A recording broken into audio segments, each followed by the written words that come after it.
Hi, welcome to this edition of Digital Discoveries. And in this segment, we're going to look at something called a back channel.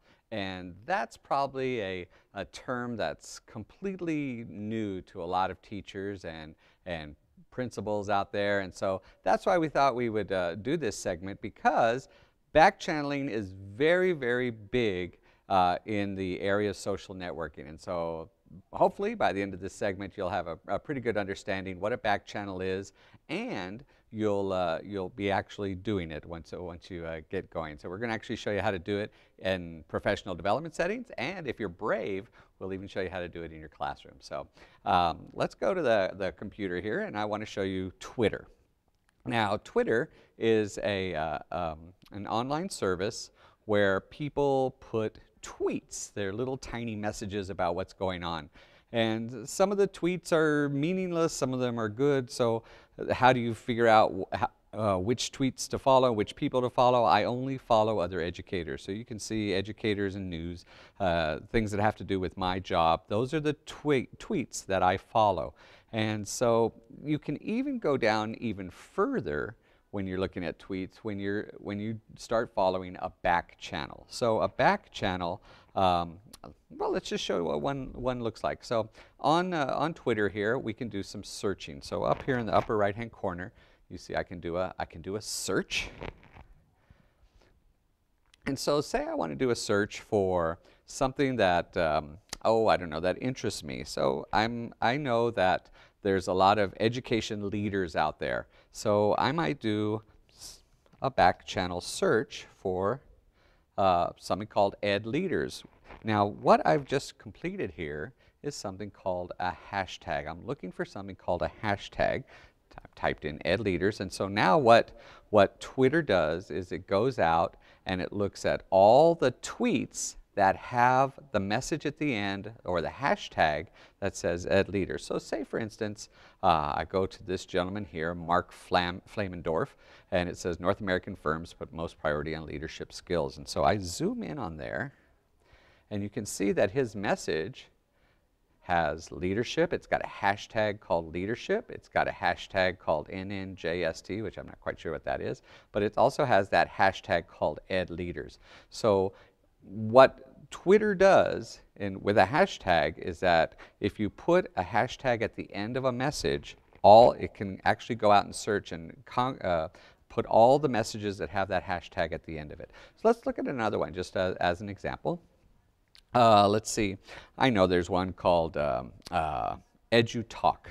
And that's where lots of teachers and administrators are out there just putting up Twitter feeds. And so I'm going to search for EduTalk. So my hashtag here is EduTalk.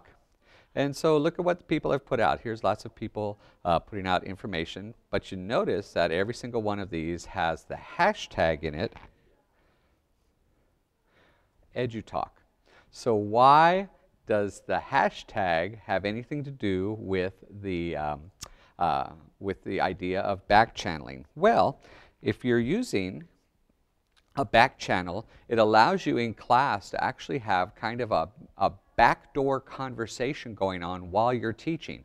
If you're doing professional development, the people in the professional development can actually be having a discussion about the professional development at the same time that you're doing it. So for instance, if you're in class and you're talking about the Civil War, you're a history teacher, you're talking about the Civil War, you can give the class a hashtag. You know, it always starts with that pound sign. And you can say pound Mr. Holt, for instance, or pound U.S. history, or something like that.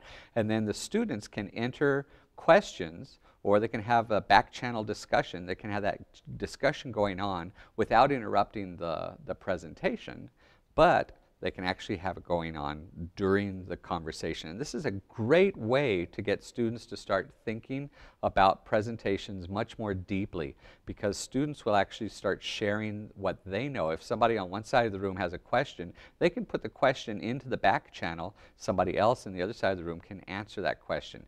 Now, a back channel is different than instant messaging, and as a teacher or a professional developer, you want to make sure that students don't turn the back channel into just an instant message where they start saying, "Hi, how are you?" and just kind of have meaningless conversations. What you want to do is when you start doing back channeling in your classroom or in professional development, you have to set some rules down. You have to say something like, you know what, if I see that the back channel is being used for silliness or it's being used for non-education type discussion, then we turn the back channel off and we won't be doing it in class again. So that's the kind of what a back channel is. You have to have a back channel is like a backdoor discussion about what's going on in class or in a professional development.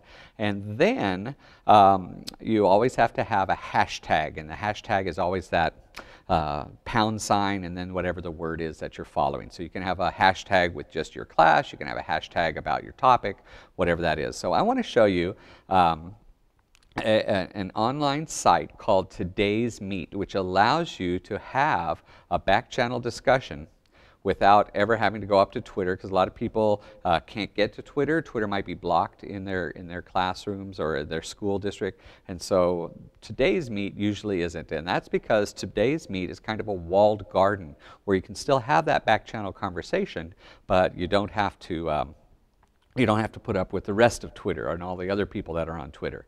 So Today's Meet, the website to go to Today's Meet is todaysmeet.com. I think we just had that up on the screen right there. And when you get to Today's Meet, it's very, very simple. It's a very simple interface here. All you have to do is name your room.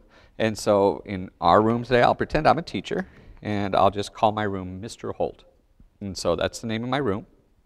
Then on the right-hand side, it asks you, how long do you want to keep this room going? You can have it for 2 hours, 1 day, 1 year. We're going to just do it for a day here, in this case. And it just says, create your room. Now, all of a sudden, I have this room, and then anybody that's in my class has access to this room, and we can have a back channel conversation as long as they know the URL. They can get into my classroom. So the URL for this particular one is todaysmeet.com/Mr. Holt. So I'm going to sign in, and I'm going to have a few of my friends sign in, and we're going to have show you how a back channel works. So I'm going to sign my name in, Tim, and I'm just going to say join. And as soon as you join, it says, what's the message that you want?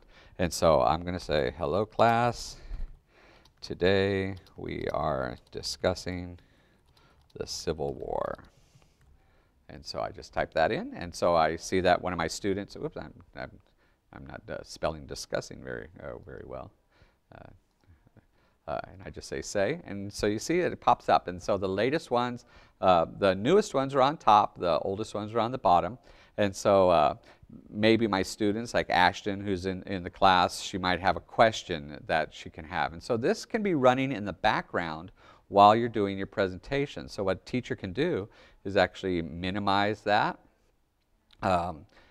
keep it going. They can be talking about whatever they're doing. They can, and then pop back to the Today's Meet because it's always there. So students can be having a discussion going on, and I can, are there any questions about today's meet? And so I can click on say, and could you repeat that last statement? See, so that's a really good, what our student Raymond did was he just said, could I repeat that last statement? So Raymond didn't hear what I just said, and so I can say, I can go back and say, oh, yeah, look, there's a student. And what's really cool about this is that it kind of allows for anonymity. Students actually will say things online that they may be afraid to say in class. They may be afraid to raise their hand. They may be afraid to embarrass themselves out in front of their peers. However, if they're doing it in this type of situation, then they kind of lose that I'm afraid to speak. And you can actually, the teacher can actually monitor what's going on as soon as the teacher sees that it's falling into